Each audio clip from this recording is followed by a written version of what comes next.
प्रिय भक्तगण, आपका हमारे इस चैनल इंस्पायरिंग बीट में बहुत बहुत स्वागत है। आज मैं आपको एक कथा का श्रवण कराने जा रही हूँ, जिसको सुनने के बाद आप अपनी गरीबी के लिए भगवान और अपने भाग्य को कोसना बंद कर देंगे। किसी गांव में एक गरीब किसान था। घर में उसकी पत्नी और वो दो ही लोग थे। उनके दिन गरीबी में गुजर रहे थे। किसान के पास कुल जमा एक गाय और 2 बोरी अनाज ही था। पति पत्नी दोनों ही दिन रात अपने भाग्य को कोसते रहते, भगवान से शिकायत करते रहते कि उन्हें इतना गरीब क्यों बनाया। इसी तरह से दोनों के दिन गुजर रहे थे। ये सब माता पार्वती देखती रहती थीं। एक दिन उन्होंने भगवान भोलेनाथ से कहा, हे प्रभु, ये भक्त आपको हमेशा कोसता रहता है, आपको बुरा नहीं लगता? आप इसके कष्टों को क्यों दूर नहीं कर देते? तब भगवान भोलेनाथ ने माता पार्वती से कहा, अगर आप इस कथा का श्रवण कर रहे हैं तो इसे पूरा सुनिएगा। इसे बीच में आधा अधूरा छोड़कर जाने की गलती मत करिएगा। अगर आप भोलेनाथ के भक्त हैं तो इसे पूरा अंत तक सुनिएगा।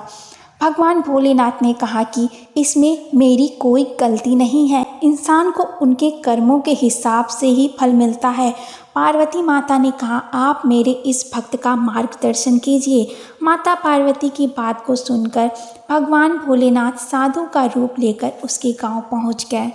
वो गांव भर में भिक्षा मांगते हुए उस किसान के घर भी पहुंचे। जैसे ही साधु ने किसान के घर आवाज़ लगाई, उसकी पत्नी और उसने अपने भाग्य को कोसना शुरू कर दिया।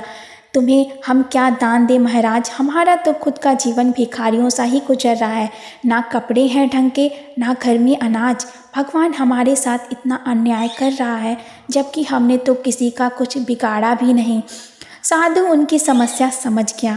उसने कहा, देवी, भाग्य भगवान नहीं बनाता, हमारे कर्म ही भाग्य बनाते हैं।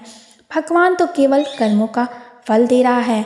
किसान और उनकी पत्नी ने फिर जवाब दिया, बाबा, हमने ऐसा कौन सा पाप किए हैं जो ऐसा जीवन भुगत रहे हैं? हमने तो कभी कोई पाप किए ही नहीं, लेकिन कभी भी घर में एक गाय और 2 बोरी अनाज से ज़्यादा कुछ रहता ही नहीं। साधु ने कहा, अगर तुम ज़्यादा धन चाहते हो तो मैं एक उपाय सुझाता हूँ। अगर तुम मेरा कहना मानोगे तो ज़रूर तुम्हारे पास भी बहुत धन और संपत्ति होगी।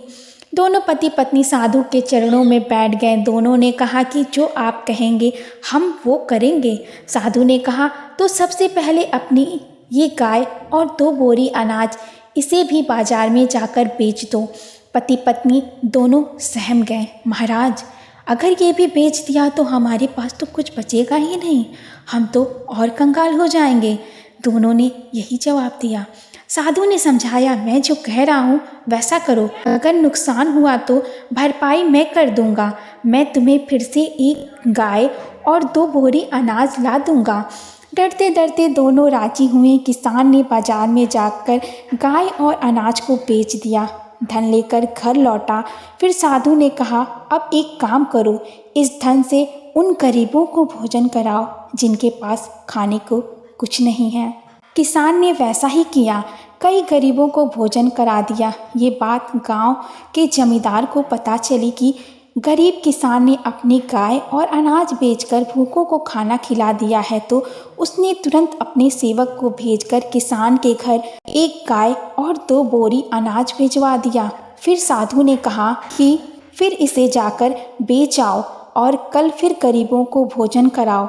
किसान ने फिर ऐसा ही किया, तो फिर किसी ने उस किसान को दान में एक और गाय और 2 बोरी अनाज भिजवा दिए। साधु के कहने पर किसान रोज गरीबों को इसी तरह भोजन कराता रहा और उसके यहाँ रोज दान आने लगा।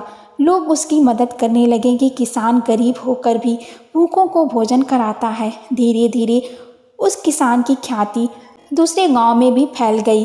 धीरे धीरे दान आने का दायरा बढ़ता गया। बहुत दिन गुजर गए। किसान गरीब से संपन्न हो गया।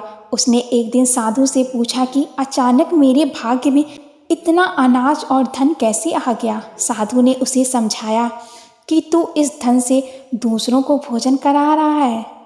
ये उन्हीं के भाग्य का धन है जो भगवान तुझे दे रहे हैं। हमेशा अपनी असफलताओं और दुर्भाग्य के लिए भाग्य या भगवान को कोसना ठीक बात नहीं है।